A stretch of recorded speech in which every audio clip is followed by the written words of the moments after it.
choice. Okay वही था matter of choice. उसके आगे भी कुछ लिखा होगा People and possibilities in the age of AI. People and possibilities in the age People and possibilities and possibilities in the age of AI. In the age of AI. हाँ यही था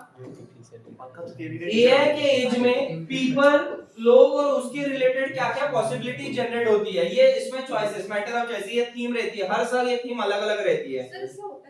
कुछ नहीं रिपोर्ट का एक थीम रहता है वो साल कैसे गया किस बेस पर गया वो हमें दिखाता है ठीक है तो एआई का एज है पीपल के चॉइसेस कैसे चेंज हो रहे हैं वो है ठीक है मैं 10 बार बोल रहा इसके बारे में शॉर्ट नोट्स आता है पेपर में 3 मार्क का क्वेश्चन डायरेक्ट बनता है ह्यूमन डेवलपमेंट रिपोर्ट का मैं बहुत बार का इसे डिटेल में सिखा रहा हूं कौन पब्लिश करता है यूनाइटेड नेशन पब्लिश करता है उसका भी कौन सा ग्रुप पब्लिश करता है United Nation development programme UNDP publish करता है उस रिपोर्ट को बोलते हैं ह्यूमन डेवलपमेंट रिपोर्ट वो रैंकिंग और इंडाइसेस बेस पर पब्लिश की जाती है यूएन का हेडक्वार्टर है न्यूयॉर्क यूएस है हर साल उसकी कोई थीम रहती है आप इस साल की थीम लिखोगे तो बहुत अच्छा इंपैक्ट आएगा इस साल की थीम क्या थी matter of choices people possibility in the age of AI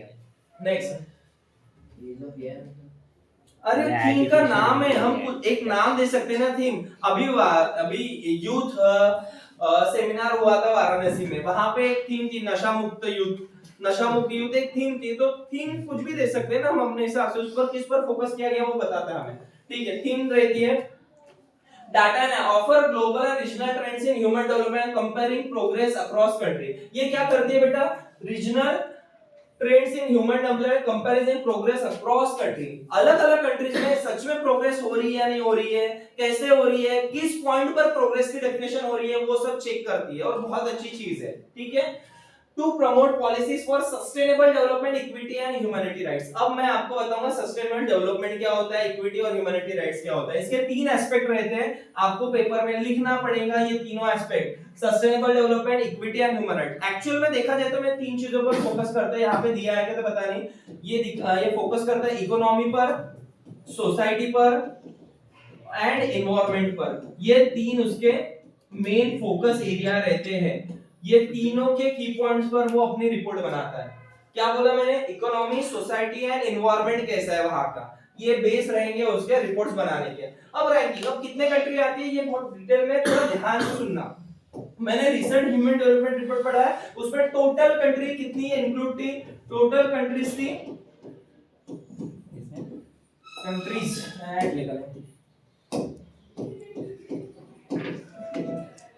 193 थी 193 कंट्री थी ठीक है 193 कंट्री थी इंडिया की रैंकिंग कितनी है इंडिया की रैंकिंग बताओ 131 और 132 थे 2021 में और 23-24 में 134 अभी की रैंकिंग है 130 है 2025 का डाटा बता रहा हूं मैं इंडिया की रैंकिंग 130 है ये रिपोर्ट का डाटा 2023 के हिसाब से लिया है पर 2025 में रिपोर्ट पब्लिश की है हमारी इंडिया की रैंकिंग है 130 ठीक है अगर चाइना की बात देखा जाए तो चाइना हमसे बहुत आगे है 78 रैंकिंग है ठीक है पाकिस्तान की बात देखा जाए तो 168 रैंकिंग है तो पहले टॉप 3 कंट्री किसकी है तो याद रख लेना आप ये लिख लेना टॉप 3 रैंकर्स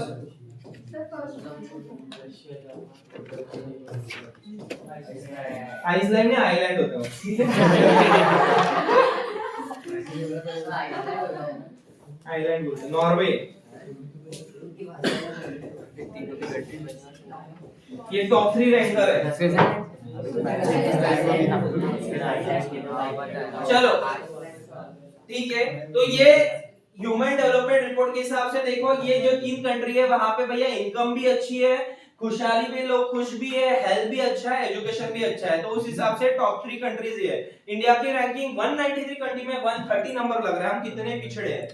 और ऊपर से देखो चाइना भी हमारा पड़ोसी कंट्री होकर भी रैंकिंग अच्छी है 78 नंबर की है पर हमारा प्रोग्रेसिव है इसके पहले हमारी रैंकिंग 133 थी और 133 से हम 130 पर है तो जितने पास में जाएंगे वो रैंकिंग डेवलप होते जाएंगे please right this information this because selective information है और रिसेंट डाटा है लिखने पर बहुत अच्छा इंपैक्ट आता है चलो please right this information pause कर दो एक बार